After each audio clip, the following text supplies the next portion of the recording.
Ya koromogi sadek marutino chenro en maro imore intere wangsa marido weche manyien Ramogi TV weche manyien monon modo molu eyo makare wantiere kod mathoth motenore kod weche mag ndikruok ne jogo madwaro mondo mi obed joluto ombulu e pacho kaendi weche motenore kod ote mogol kod apisi mar jomin buche wi moko weche mag mibadhi moko idonjne kod jotelo moko mosebedo e pacho kaendi wantiere kod weche motenore kod mich mabende jatend piny Kenya William Ruto chiwo ne kweth mar Harambee Stars tugo kendo timo makare e tuke mag chan mabiro rumo giko dirani e pap ma Kasarani. Wantiere kod report moyiedhi motenore kod Sheila Bambu mabende wasebedo kawaluoni report molosno kod Cynthia Nyago kaachiel kod gin kanye en chieng' tich ang'wen nyaka wagoni sigana magi to kod moko mathoth magi weche maomiyo pek. Duol matao yiere pachoka IEBC olando chakruok chenro mandiko joluto ombulu kochakore tarik 29 dwe manyien. Apiso gai ma jomin buche koro dwaro ni maki kendo chwale do gavana ma Bomet Hilary Barchok kod manen gavana ma Bungoma Wycliffe Wangamati ma itudo kod mibadhi. Katemo reach out to kona ni mama oto to ka penje nango monego mama to kona ni no yudo ka ung'ad ng'ute to negen gi babaot. Moyengo higachiel tok neg Sheila Rio mar ratiro podo wanyuola gipenjore ratiro ne yudre.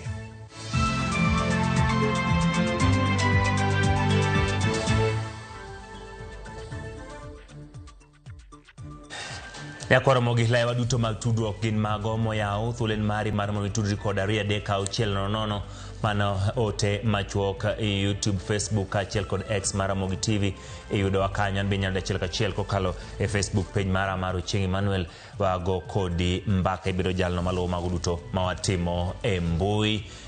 Bed kode chakruok nyaka giko jaloko marwa en Wilson Ochuka. Kawachako nyakwara mogin kutenore kod weche mag IEBC mabende osebed kanyo aka dhi nyime. IEBC olando chenro mag bedo kagitimo mar ikruok ne ndiko joluto ombulu kibedo gagichako ndikruok margi kaka joluto ombulu tarik 29 dwe mar 9 higa ma 2024 mano e chieng' ma gibiro chake ndikruok kaka joluto ombulu. Bende IEBC biro bedo kanyo katimo weche mopogore opogore kamoting'o iko Kiemskit ma Kiemskit mibo tigo nyakwara Mgajwang' e weche mago mag ndiko jogi. Gibiro limo ka Kiemskit tiyo tarik 30 dwe mar 8 higa ma 2025.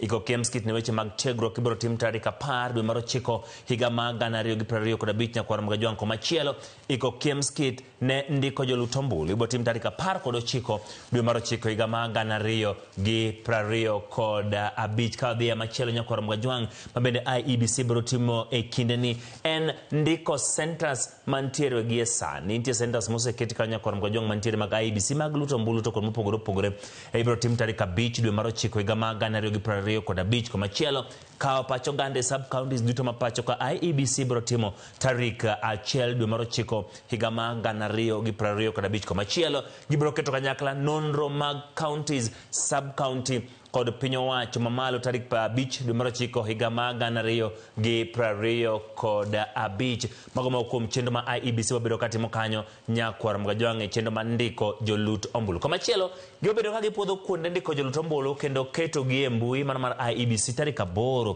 dwe mar 9 higa ma 2025. Gibiro go chapa centers mopuodhi ne ndikruok tarik 10 dwe mar 9 higa ma 2025. Komachielo gibiro medo kuonde ndikruok manyien e Kiemskit mano kuonde ndikruok magibiro mondo obed manyien ibiro tim kanyo tarik 10 dwe mar 9 higa ma 2025. Wantiere kod mamoko mabende IEBC botimo nyakwara Mgajwang' nitiere keto kanyakla gik ndikruok maendi bende IEBC biro timo.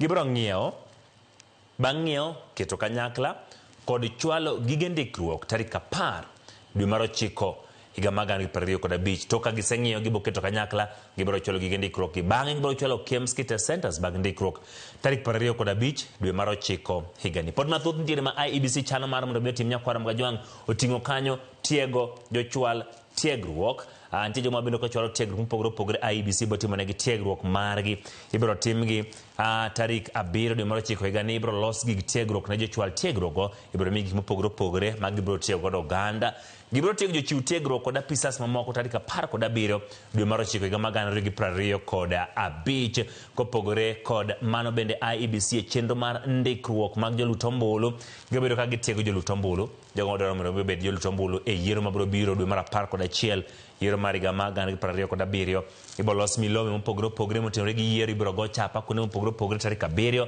dwe mar 9 higa mag 2025 tok mano wabiro chwalo tiegruok kokalo e yore mag opogore opogore mabiro timne jogo ma bende biro bedo ka chiwo tiegruok mopogore opogore tarik 7 dwe mar 9 higa mag 2025 aeto gibiro kawo pach jopiny e counties mopogore opogore ma bende gibiro timo nitiere tarik ma oket kanyo ma IEBC biro time gibiro twak kod joneno kaka itayo yiero jotieg jolut ombulu kod jofwambo tarik 26 dwe mar 9 higani ka gibiro yango chenro mandiko jolut ombulu tarik 29 dwe mar 9 higani gima gin mokum chenro nyakwarom kajwang' ma IEBC ochano mar timo chenro mar ikruok ne ndiko jogo ma biro bedo ka goyo ombulu e pacho kae ndi gi dho ngere continuous voter registration chenro ma IEBC biro bedo katimo kanyo kinde ka kinde kawere gi mago nyakwarom kajwang' wadhi e weche mamoko eni apis ogaye ma jomin buche koro dwaro ni maki kendo chwale do gavana ma Bomet Hilary Barchok kod manen gavana ma Bungoma Wycliffe Wangamati metudo kod mibadhi kokale oboke magigolo apis ogaye ma jomin buche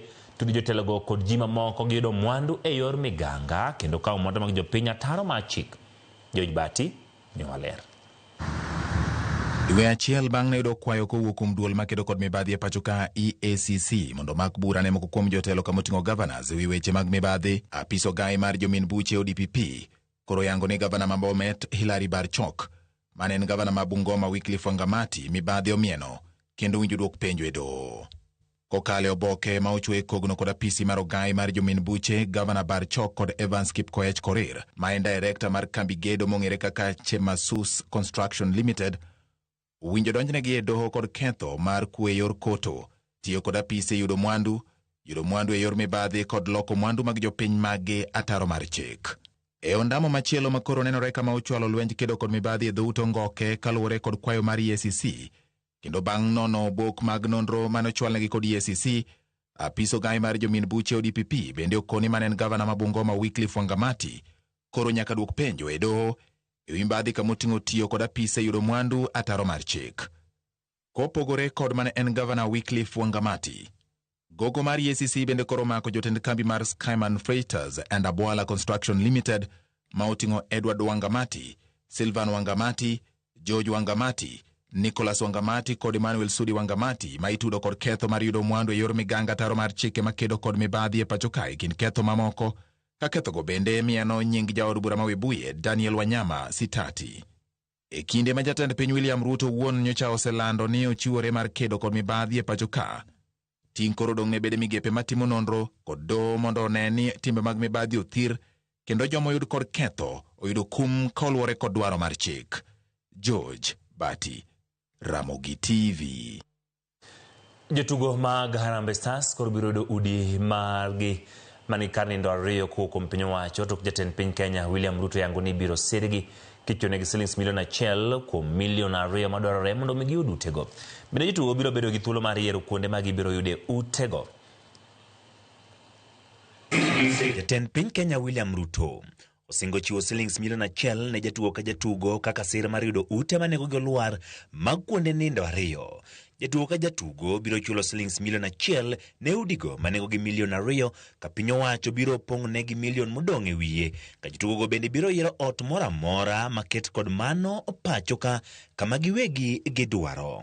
The 2-bedroom house that we had agreed on costs 2 million shillings.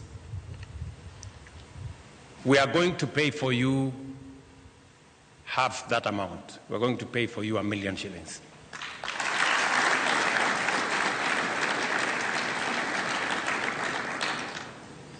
You pay the other 1 million, or we will give you a mortgage you can pay over 20 years. Lendo makama ubiro e kinde ma jatend piny ne orwako jotugo e gago e kar jot mar odiochieng' ma kawuono kama ne opweyogi kuom netimo makare tuke mag CHAN ma pod dhi nyime kendo biro chopo e giko mare chieng' ngeso e pap ma Kasarani. And because we were holding an continental match or continental tournament for the first time in 40 years, it is understandable that we may not have been as ready as we should.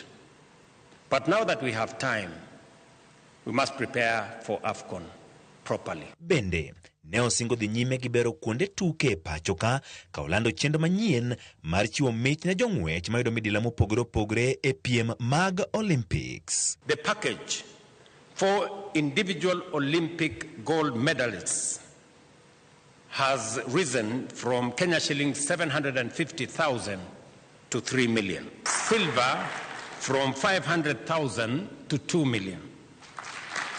And bronze from Kenya shillings 350,000 to 1 million. Jatend migawo matuke Salim Vuria ne oyango ni piny owacho biro dhi nyime gi bero ndhadhu mar tuke e pacho ka gibero pewe kod chiwo tiegruok ne kocha gi jokanyo matayogi e pacho ka. As a ministry, we will continue to work with all talents across the country. We will continue to improve the infrastructure so that your vision, your excellency, can be realized. Jatend duol matayo weche mag adhula e pacho ka Hussein Mohamed, kocha Benny McCarthy, duto ne orwako sir ma jatend piny mane giyango kaka siro mabiro kelo lokruok e weche mag tuke e pacho ka. Football has come a long way in the last 8 months. We want to build on those successes. Harambee Stars, you have made us proud. You have been the pillar and the foundation for that renaissance that we are looking forward to developing our game. Football is a team sports and it's about 11 players, but you guys made us felt that we were untouchable every time we went onto the field, just with your support, filling the stadiums and pushing the team whenever. So we could not have achieved anything, talent and everything that we had, but we could only do it with the fans and everybody that was behind the team. So thank you from the bottom of my heart.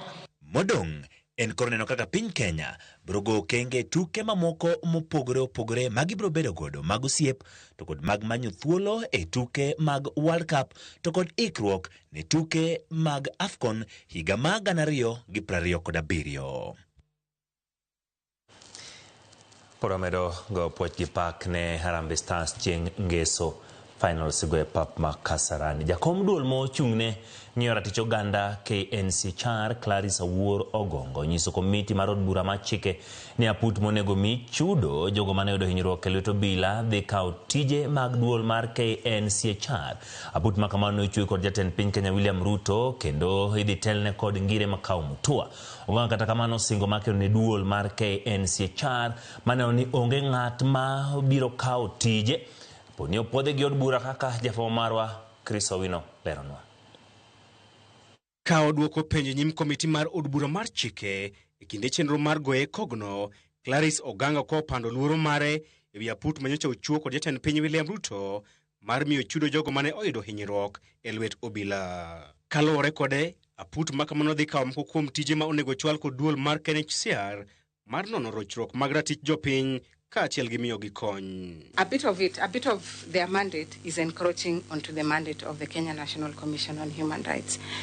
And when I looked at the terms of reference, I really did not clearly get where they got their mandate from. E kor juma mokalo, jatend piny William Ruto ne ochuga put moyiedhi mar ji 14 botelo mar jang'ad ne rieko weche mag chike Profesa Makau Mutua mar neno ni jogo duto mane ohiny kata lalo anyuola gi e lwet obila chakre higa mar 2017 oyudo chudo margi, okang' ma oselwedo kod Clarice Ogongo. So really, if their work is to reparate victims of the demonstrations, I think I would wholesomely support that particular process, knowing that it's for a short period. Singo mare ne komitino motelne kod jod bura matharaka George Murugara kod jo Kenya duto en kedo gi tekone duto mar neno ni duol mar KNHCR orit kaachiel kod kelo lokruok e duol makamano. For Human Rights Commission to be effective, you must be fiercely independent and be prepared to speak truth to power. How prepared are you to confront the powers that be in this country to be effective? I'm hoping that when I get to be the chair of the commission, I will ensure that I stamp my foot so that no one encroaches on the mandate of the commission. For this particular one, it has come when I'm not the chair. But I'm hoping that once I go in, I will be in a position to ensure that whatever touches on the mandate of the commission will be protected jealously and will not be, because that's how commissions are weakened. When they start removing small bits of your mandate, then it weakens the commission. Ewi ratiro mar bago ng'anyo, Clarice Oganga lero ni onge ng'ato manyalo mayo jopiny ratiro mar bago ng'anyo. Kata kamano, ratiro mar ng'anyo inyalo ket tenge poni ng'anyo dhi kelo tulo kata tungni. But international law requires that, allow demonstrations to take place. Allow whoever wants to demonstrate to provide a notification to the police. But I think what we need to do is to work with the police. E komachielo, jandik duond buche mawal John Cox bende odadhoge kod komitino ka osingo mar yudo chike mag ndiko duond buche e okenge mar tieko duond buche mag gwenge.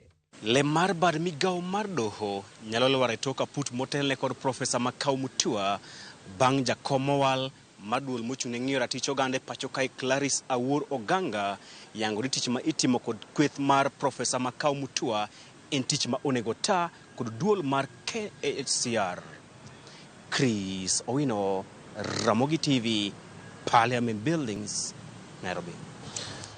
Amani Komora gikone to chamuma mar apis kaka jakom manyien ma duol mochung'ne tayo tije obila tokne gwele kod jatend piny Kenya William Ruto tarik 4 dweni. Kolose nyasi no mane otelo gai mar doho Martha Koome, Amani osingo ni obiro kedo gi mibadhi mogo tache chendo mag obila neno ni obila odak e yo makare kama oting'o meto mar osara kaachiel kod neno ni obila mane do hinyruok e ng'anyo mokalo oyudo chudo mowinjore. Ndiko apisas manyien mag obila e kind mamoko. Armstrong Sutwa ni Waler. Fuok manyocha odong' e duol mochung'ne tayo tije obila koro to din. Kaluwore ni komisionas ariyo manyocha odong' ochamo muma mar apis okinyi ma kawuono e doho maduong' e boma ma Nairobi. Amani Yuda Komora ochamo muma kaka jakom manyien mar duolno, ka jakanyo machielo mane ochamo muma en Angelina Siparo. Komora kawuoyo e chenrono oyango ni ong'eyo pek mar ite tayo duol makamano, ka osingo ni obiro tiyo matek mar neno ni geno mane jopiny nigo e ir obila oduogo kendo ni obila obedo mago matiyo ne jopiny to ok matiyo jopiny. My vision is for the National Police Service Commission to facilitate the transformation of the National Police Service from a militaristic force, as it's commonly understood or perceived, to a citizen-focused service. Kamano bende, mana kaka jong'anyo mane oyudo hinyruok kata wito ngimagi chulo, obila mano kale midhiero machal kamano bende owacho ni obiro neno yudo chudo makamago. And ensure that all police officers who are injured during the past public order incidences and in future incidences are compensated or are considered for compensation alongside other members of the public. Jatelo no yango ni telo mar duol no obiro neno ni riwruok oneno commissioners duto tiyo tich achiel kendo ndi pogruok mora mora okoneno. We will therefore seek to build a cohesive and unified National Police Service Commission, taking into account that divisions would undermine our ability to achieve our mandates. Jatelo no koni kolore gi dwaro mar sirikand jatend piny William Ruto obiro chopo kare dwaro mar ndiko apisas mag obila 25,000 manyien kachopi 2027 ka gichako gi 10,000 e komenda ni. Undertake police recruitments to improve the ratios on police to civilians and align with the bottom-up economic transformation agenda better, with the target of 25,000 new police officers by the year 2027. Osingo bende kedo gi mibadhi ma osebedi ka isiemo e bad migawo no mar obila ka owacho ni gimakore kod duol makedo gi mibadhi pachoka gibiro dino fuok makamano. We will address malpractices decisively and firmly, The Commission will partner and collaborate with line agencies, and in particular the Ethics and Anti-Corruption Commission, to identify and seal institutional loopholes. Ogai mar doho ma Thakome mane otelo nyasino opoyo commissioners go ka okoni gin kod ting' mapek mar neno ni bad migawo mar obila odok e wang'e. You carry the responsibility of shaping policy, setting standards, and safeguarding the values that should define policing in this country. Kome ose obila mosebedo katiyo gi teko mathoth e gayo jopiny ka okwayo duolno mondo ne ni obila go tiyo kod luor ne jopiny. For the life of me, I've never understood why a police officer would have to crowbar a citizen before arresting them, even if they are not resisting arrest. Why they have to be rude and they use uncouth language towards citizens. Armstrong Osutwa, Ramogi TV. Jatend migawo mar omenda John Mbadi oramo ni kata nade to chenro ma piny owacho mar ng'iewo yor mbui kata e-procurement nyaka ketie tim. Gino mowacho ni biro geng'o rode ma omenda osebedo kalal go e piny owacho. Noloso romo mar 13 mag dongruok manobagi e piny par jalup jatend piny Kithure Kindiki kama ose okang' mane jood bura okawo mar pingo chenro no kowacho ni od bura onge kod teko mar winyo bad piny owacho. E wachno Lydia Okeyo miyowa ler. En wach ma osebedo kanyuolo paro mopogore opogore ahinya te kind jood bura gi bad sirikal maduong'. Wach mar ng'iewo e sirikal ka itiyo gi yor mbui kata e-procurement. Juma mokalo, jood bura ne otuak e wachni e od bura kendo ng'ado ni ok gibi siro paro makamano kata matin. Gino, majatend migawo mar omenda John Mbadi othegorego kowacho ni onge oboke moramora mano ochiwo mondo mi otuagi e od bura kaluwore ni onge chik machune timo kamano. One of the contention that is currently being pushed is that Parliament revoked. If there is any government office out there who is going to use that as an excuse, please know I'm not going to buy it. We did not present anything to Parliament to be revoked. I don't know where they got that document which they were revoking. I have not presented anything to Parliament because there was no legal requirement to present. I issued a circular to government officers to procure through e-procurement, and that is still the position until the cabinet revokes it. Mbadi wacho ni jood bura onge kod teko mar winyo bad sirikal e wachno ka bende oramo ni jood bura makwedo parono gin mago ma osebedo katiyo gi chenro manyachonno e yudo orak e piny owacho. People have interest in procurement. That is the truth. They still want to go back to manual and manipulate procurement where they pluck papers from the tender documents, and that is what we are not going to allow. Mbadi wacho ni chenro no biro konyo e geng'o lal mar omenda kaluwore ni thoth omenda lal e lwet apisas matimo chudo machwe chulo nyaka jotije manyawawa. The Constitution is very clear that accounting system, procurement system is a function of national treasury. We design the accounting system for government. We design procurement system for government. Jalup jatend piny Kithure Kindiki osero chenro no kowacho ni obiro jiwo telo makare e pacho kae kendo ochiwo ler ewi kaka itawo migepe ma pacho ka. E-procurement increases transparency and accountability of public resources. We will not revert to the manual procurement system whatsoever. Mbadi wacho ni odhier no gi chung' mar od bura e wachni kolero ni e kinde mane idawo dhoge ni tij tend migawo no tiyo gi yor mbui e geng'o mibadhi ne en achiel kuom gigo mano osingo timo gino mano miyo jood bura opodhe. Oramo ni kata nade chenro mar e-procurement ne giwuoyo e romo manobagi kar jot mar jatend piny Kithure Kindiki mantie e boma ma Nairobi. Lydia Okeyo, Ramogi TV, Nairobi. Kwa Ramogi tok lipot ma Lydia Okeyo obedo kaka uyo kata kamano parni kwa yueyo wantiere kod lipot moyiedhi motenore kod Sheila Wagesha manong'ere gi nying mar Sheila Bambu.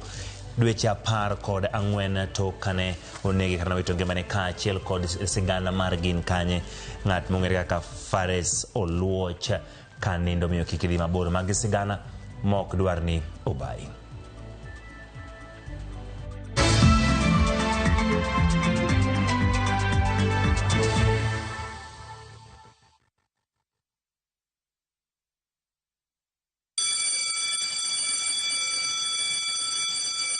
Back to school is here. Citizen Duka has everything your child needs at unbeatable prices. Scientific calculator at only 1,275 shillings, down from 1,399 shillings. Transparent clipboard at 175 shillings, down from 290 shillings. Mathematical set at just 215 shillings, down from 300 shillings. And color pencils at only 105 shillings, down from 200 shillings. All delivered straight to your doorstep. Shop now on www.citizenduka.com or on the View Sasa app. Citizen Duka, the home of discounts. Citizen Duka, the home of discounts.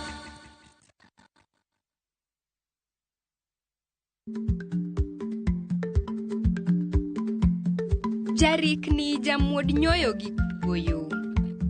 Matiende ni dhi matek ma ok inono maber samoro nyalo miyo ng'ato midhiero.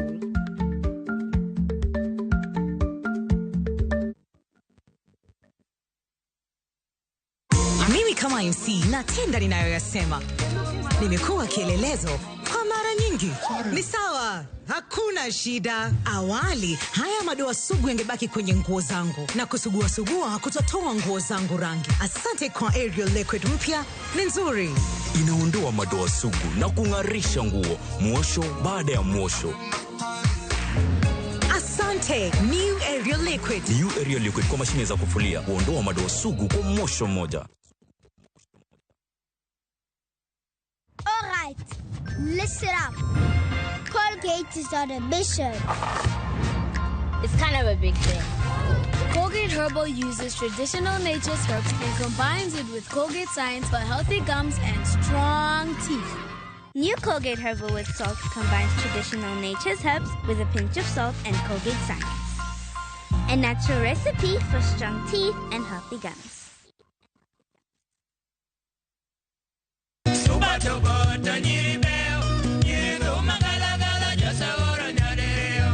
Ajos Jabondo. Higni luoro nyathi chokne. Twirika kwa dwaro pesa binigo. Ajos Wuod Bondo wende ne pod mint e it nyaka kawuono. Kula duangia koni na penyo jaduong mo no kona ni mano mwanda kujeni nga. Ticha Bichni kochakore saa 2 okinyi kendo ngeso saa 5 onyango e Ramogi TV kitayi gi Solomon Atito Kafaya.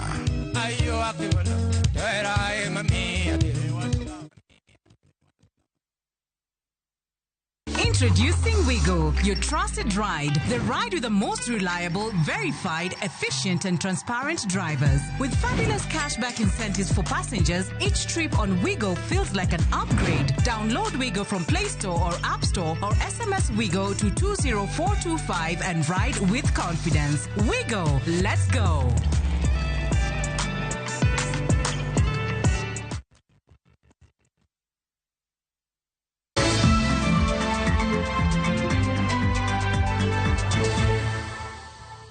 Erokamano kuom medo kete Ramogi TV chenro mar oimore e sigana moyiedhi. Anyuola mar Sheila Wagesha manong'ere kaka Sheila Bambu Rio mar ratiro pod oheogi higa achiel bang' nek Sheila, kendo gipenjore gimomiyo nyaka sani obila pok omiyogi duoko mora mora e wi nek makamano.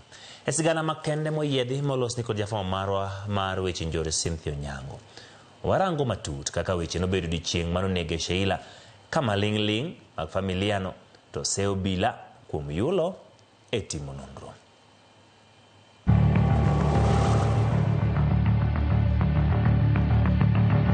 Higa achiel kod dweche 2. Sheila Wagesha mabende nong'ere kaka Sheila Bambu kata Sheila Odoyo ne oyud ka otho e ode mar nindo.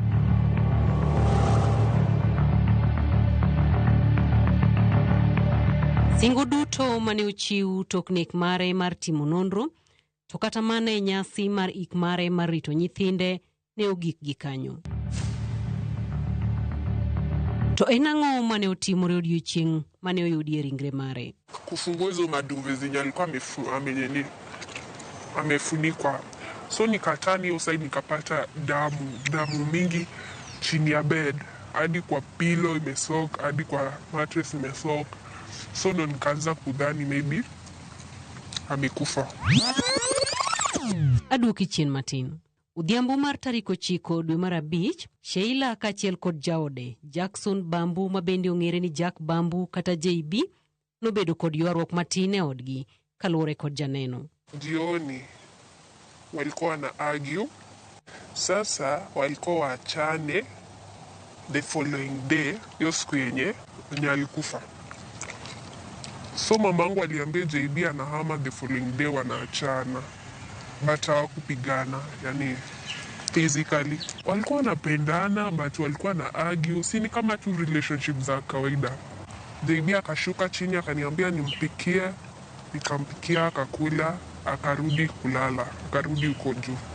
Hiyo siku maid wetu alikuwa amepewa off. So mimi ndo nilikuwa napika. Ukinyi maluwe, nyithi Sheila nobedo kod buok tok min gi nindo aming'a ma ohingo pile. Martin ne odhi ng'iyo ni to en wach mane. Akashuka akaniambia eti come and see blood.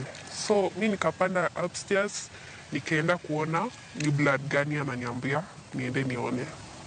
So mimi kufika kwa room nikapata kuna hizi splashes za damu zinaitwa nikapata kwa bed.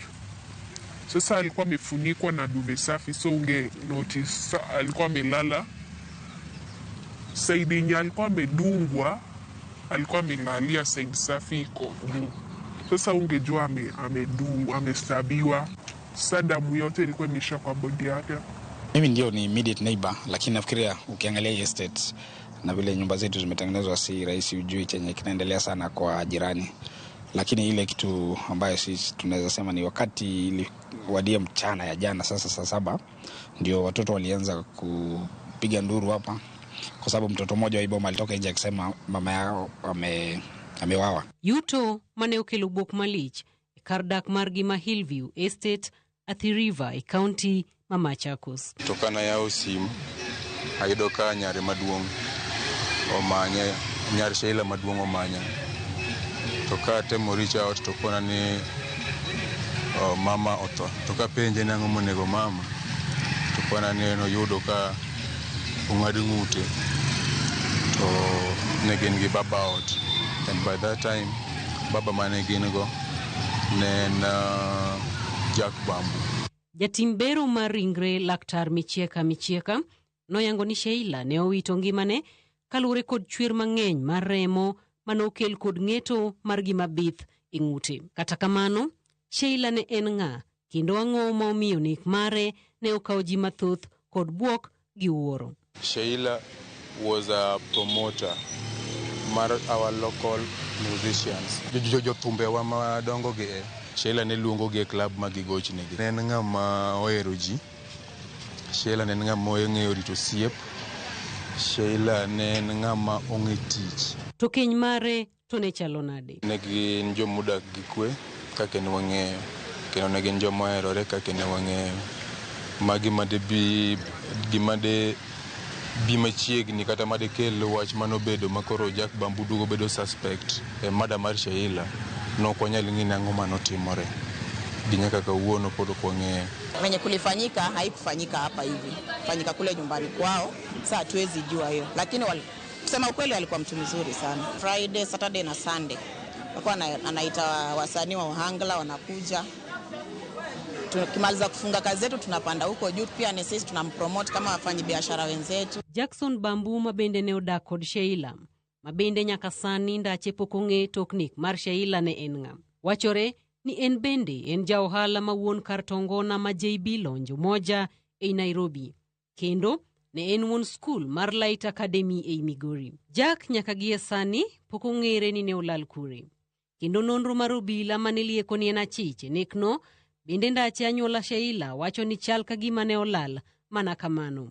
Nwandiko statement kake family mane ntiere kanyo, and nentiere brother mar Jack Bambu bende ntiere kanyo, nwandiko statement mare. After that nokonwa ni itimo investigation and wabiro yudo duoko machiegni.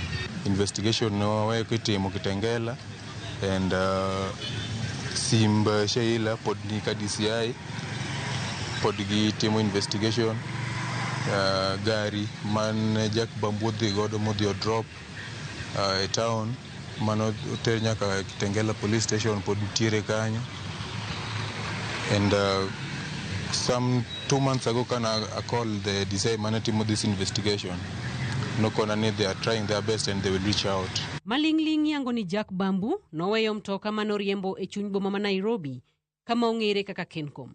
Kendo simbe mar ong'we yamo notigo mogik e boma ma Narok.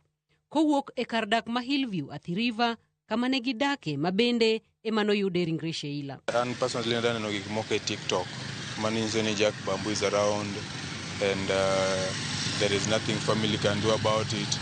And sama ginyiso gitaonge ka TikTok kaka waneno gichande and Sheila ni nyithindo madongo moweyo gikaina ka benyo nyithindo giendi. Anyuola Sheila bende nigi achiedh nade kaluwore ni ngima nyithinde sani ok ni kama ber. Botik nolal, ba be nolal. And up to now wakiani bano who is operating JB Club and who is operating Sheila's Boutique. Justice kanyalo yudore na nyithind Sheila manodong mondo gidak ginyalo dhi school, mondo gidak ginyalo konyore in life dang bed maber mang'eny. Engage right now nyathi Sheila maduong mane ntiere school mar East Africa School of Aviation nyoyo chune modifa mo pod de not ngech wach mar school fee. E dier otieno Sheila nowito ngimane. Dweche 14 bang' nek makochni penjo pod thoth. Kama duong' en ni bende itimo sinani mar nono nek makama mar neno ni anyuola mar Sheila oyudo ratiro. To bende ndach Jack Bambu iluwo mar mondo en bende okelie sigana makorka kore. Ni to en ang'o mane otimore otieno makiny ne Sheila ne okwanye ringre mare e odgi mar nindo. To koso mae bende biro bedo mana kaka nek mamoko makoch masiko timore to onge gino ma itime ka penjo dong mathoth. To en ang'o mane otimore? Ng'ama notimo ang'o to nikech ang'o? Cynthia Onyango, Ramogi TV, Nairobi.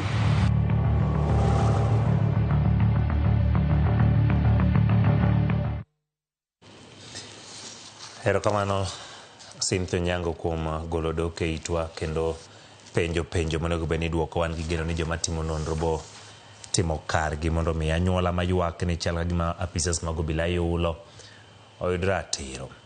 Komachielo Chich Hezron Junior Opiyo mitiyo gi mibadhi mar omenda County ma Siaya doyo ne ong'ado ne bura mar weyo thuolo gi rambun maromo shillings milion 5 odiochieng' ma kawuono. Kata kamano kaluwore ne Onyango ni ok onyal chopo chudono, Hezron ne oduok kendo pod ogeng'ne tesend obila ma Kisumu Central ka bende doyo chiwo siem ne Hezron ni ok obio tudre ka donjore kod neno mar burano yo moro amora. Do bende golo chik ne Hezron mondo mi ochop e nyim duol mar EACC jumbe 2 ka jumbe 2 nyaka chieng' bura mar rum. Hezron ogen ni biro chopo e nyim duol tarik 24 dwe mar 9 higani.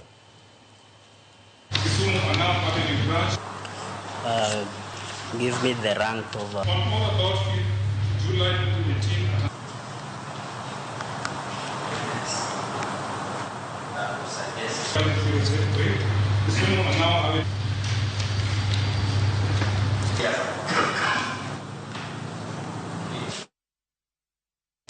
Sigana machielo wadhi kidieny mar Gin Kanye. Nyakwara mogi mana kaka juma ka juma wakelo ni chendo mag Gin Kanye.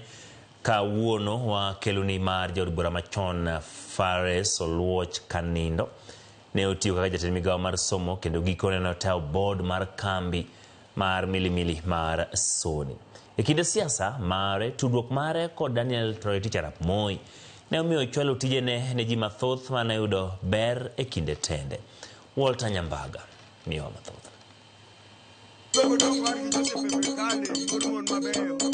E gwenge ma Kumulo Rume sub county ma Wende county ma Migori wanie dala Fares Oluoch Kanindo.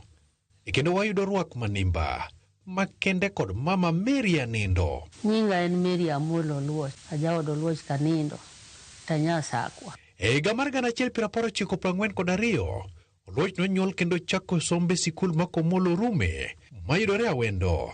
Bang'e kodero bara e kendo piny libamba ma Uganda. Mana kaka somo sikulu primary somo Komolo Rume. Kaito duogo chako dhi Lwala Komolo Rume. Mano kaka nogona mbaka nikech an mago tayudo kosetieko. Koro dhi Lwala, koa Lwala dhi Kodero Bara, kasto odhi ginene. Odhi Uganda. Nini chenro mar tiegruok mar somo. Oloch ne ok otieko gi kanyo, to ne onyiedhore oko mar somo rieke pinyno mag odiero e piny Slovakia. Nodhi cheko Slovakia. Nosomo tich tudo waya Erete.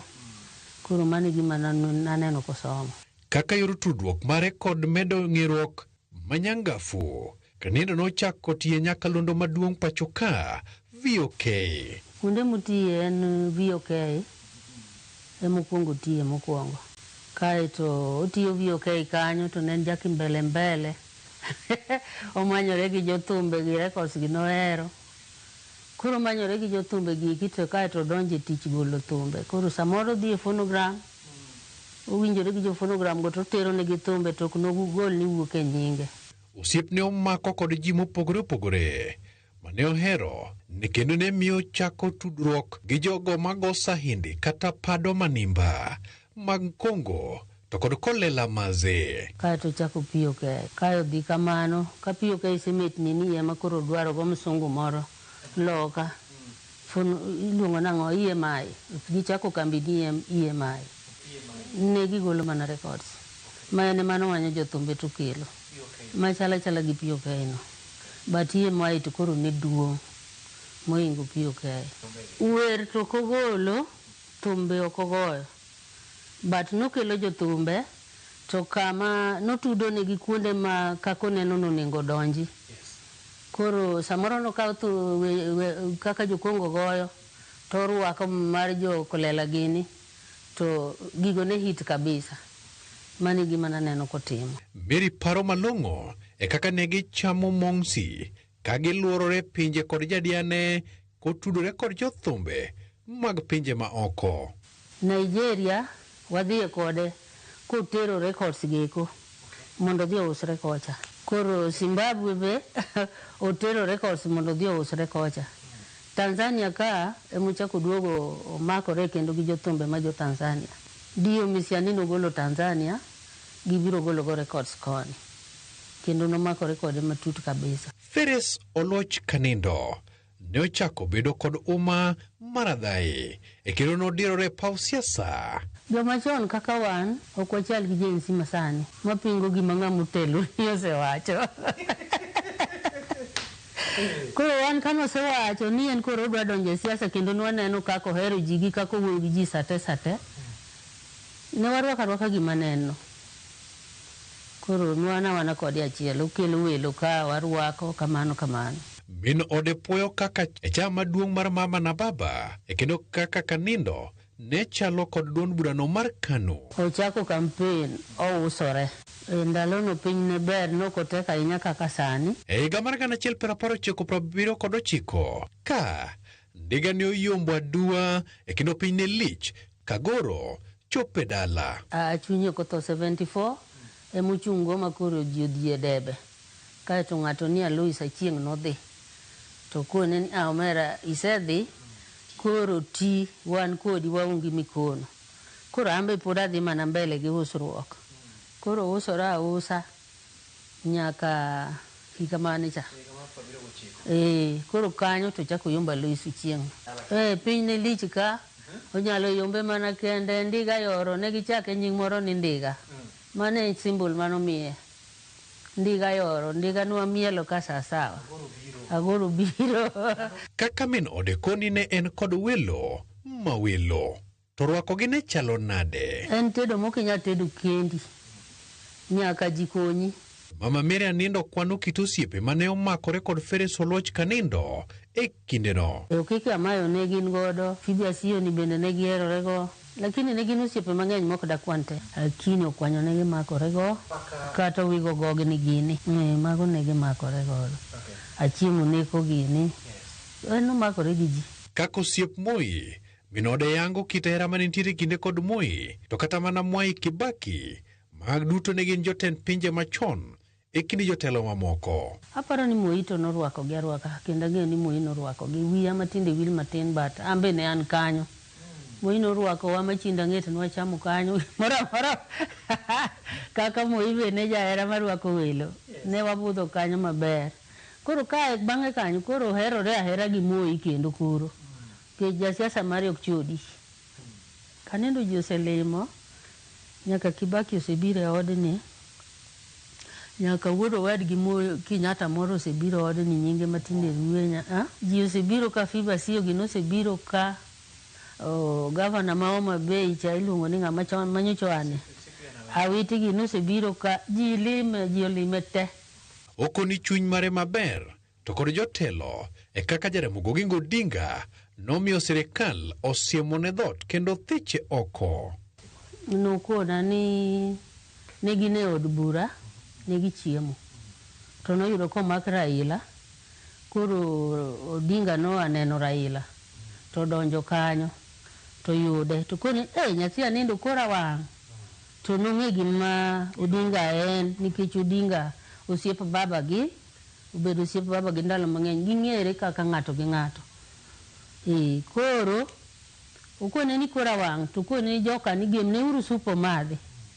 Koro jojikono gemo ne sup. Koro kogemne sup to koduogo dala ka to kona ni Mary okan maber to penje ni nang'o ni Oginga norawo ira norawe parliament to yuda. Koro onge gima nanyal timo be onge kaka nanya badhra. Takone jogo ni mondo mi sup to kaneno kan maber. Koro nindo ndalo achiel mar ariyo ogole oko tich. Min odelero kaka wuon par mare ne konyo ji e kendo ne ndiko jopuonj e tich e kinde mane en jalup jatend migawo mar somo. Lemo no ne ni kod teko nikech nwaneno kowuotho e sikunde. Samoro biro gi books dabal, okonyo nyithindo, okonyo jonyuol mok nyal, jogo dhi sikul, alafu duogo ndiko jopuonj nyowuoyo makata ng'ama onge degree, kata ng'ama onge certificate, tiriek. To ndiki certificate no ang' ni manyo na bang'e. Anindo bende notie bod mar milimili Masoni Sugar. Koro kano dwadhi bedo jakom Soni Sugar, ok ene mano yiero. En pod odwaro nobed MP, but Yugi Ogango nowacho ni odwani Dalmas Otieno ma koro timang'o ema koro bedi koro mondo wene. Nikech nong'e ni ka ochung' gi Dalmas to pod odhi yombo Dalmas. Koro Yugi noketo ni nyaka to wene Dalmas kurka en otere Soni to Dalmas odhi. To chunye ne chalo nade? Chunye ne ler. Chunye ne ler, nohero ji. Obed anyuola, obed nyithinde gi ohero, obed wan wamonde gi oherowa. En ng'ama winjo wach. Jasiasa en jasiasa. Gima timore ni en ni jasiasa chalo juok. Maka ng'ato sechako to weye koro onge. To anto naneno ka dende koro nok ber. Kendo nakwere ni jaduong' koro to siasa oromo. Koro weye. Koro kanyo noneno ni okawacho ne maber. To ere kaka noyudo nying mar Galamoro?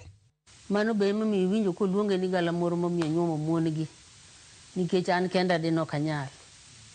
Koro nyaka ni manya juma. Kata muongi bende bede be nok ginyal tedo kendgi, nyaka many jotedo. Galamoro ni noherore gi ji. Kaito Galamoro ni ochako yawo badi obedo malach nikech nyithindo masani kata ndalo no ji oluoro doho. Ten nobedo jadoho. Koro kanyo yweche ariyo ge mane tude gi Galamoro. Kata kamano, midekre mar sukari notero gwal badichieko. Ratego wuod Komolo Rume. Sama ne en Aga Khan, to an ne pok akawo ni en serious ni jaduong' ni tuo kabisa manyalo tho. Sama koro ogole Aga Khan motere Nairobi hospital. Koro kachako buok. Koro kosedhi nikech nobi gi nyiekena matindo gi. To koro agone sime. Tapenje ni jaduong' idhi nade? To luonga gi nyinga machon. To kona ni Nyamika atho. Gin pek mage mane nitiere kaka jo ode. Wan wahero kone ni mondo girita rita nikech ndalo no bende onge sime ma sani mwatiyo godo ni. Ndalo go ne nitie mana sime mirundo cha sime mirundo no ok diyudo ng'ato seche te. Koro warwaka welo go to wakone mana ni rita jaduong'. Machieng moro no mi arwako ng'ama tuo ka monindo to kiny to dhi tho. Gini kit dongruok mage ma familia mare chame nyadhi. Kupogore kata mana nderni sikul ochaka nindo ka. Sikul ochako ka akiani machaka kagan. Kia ludhe dongo. Kuonde go chake sikunde mochako ng'eny. Moro bende nitiere ma akiani lala akiani luonge nang'o. Mago sikunde mochako. Ka kichaki di sikunde mochako ng'eny yan tinde wiya mawil. Min ode piwang'e lwar kadokie hiye. Sani wamis nikech idea bedi ni entiere to maendeleo modo timonwa pod mana nitie. Kata kaka wayudo konyruok dikoro pod wayudo ayuda. Idwa dhi hospital kaka kora tuoni. Dongo tera yo marais. Hapo pano sitera kata ka ng'uwo gi nyathi moro koro gi konye chulo. Ta kwano ni ene musitera. Koro mago gin kati ng'eyo dichuo kanindo nene nyalo dhi timo shopping awendo kata kumoro kata Kisii. Toduogo gi pick up maduong' kaka marini. Oting'o chiemo dabal kubiro to lore od dhako ka dhako. Kata kamano, kanindo to noweyo negi kanisa. Jaduong' ni nohero kanisa kabisa. Kuro kata kinena wendo Central, en wuon gi kane tho to nowene mana kanisa. Nikech nong'eyo ni ohero wach Nyasaye. Onge mwandu ma baba gi owene, kata ni plot moro. En kanisa. Kuro kanisi ni nodhiye kamoro amora. Nyakwa Ramogi, erokamno kuom bedo kode chakruok nyaka giko. Jata chenro ni kuom thuolo duto ne en Walter Nyambaga wuod Koero. Thon ka ji dhi, kendo ka ji duogo. Oriti masani.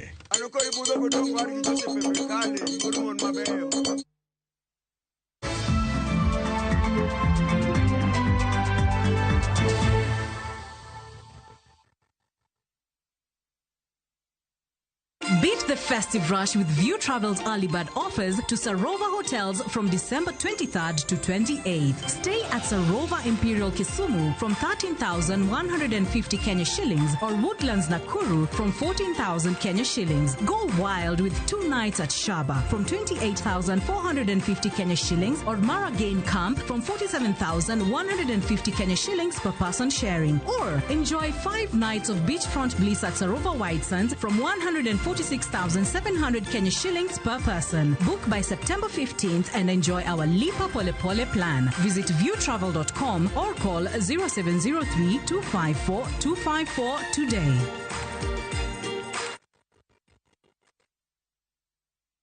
Your mother's love is with you wherever you go. It starts with little moments of courage to stepping out into the new world with confidence. Stay soft. Nothing lasts like mom's love. Saa zingine mambo kupata bila plan. Gas ndio imeisha, landlord akuache upumue, mtoto ni mgonjwa na bado ni mid-month. Usijibox kwa noma. Piga *531# and sort your emergencies with my Mobi Civil Servant Loan. Iwe usiku au mchana. Kama wewe ni civil servant, sasa uko sorted. Dial *531# and get up to 20,000 shillings and pay from your next payslip. No paperwork, no guarantors, no drama. Ni wewe tu na simu yako. Register now and see your limit in seconds. Build for Kenyan civil servants. My Mobi. Iko sorted.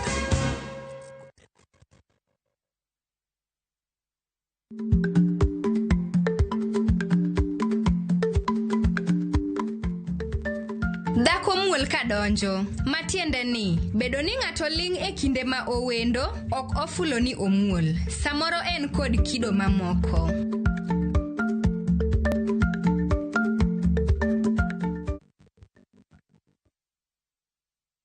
Iseyudo nyudo ni kelo nyako chia jolokore neje lunga ni sandi nango nyako chia mimi giere kendo jalusigo kachandi gimo nyako chia utemo kaka no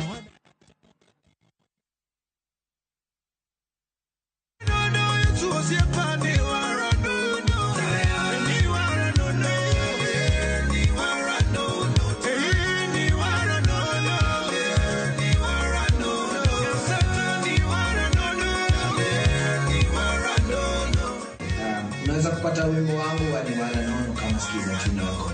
All you need to do is to dial *811 *343 hash. Asante.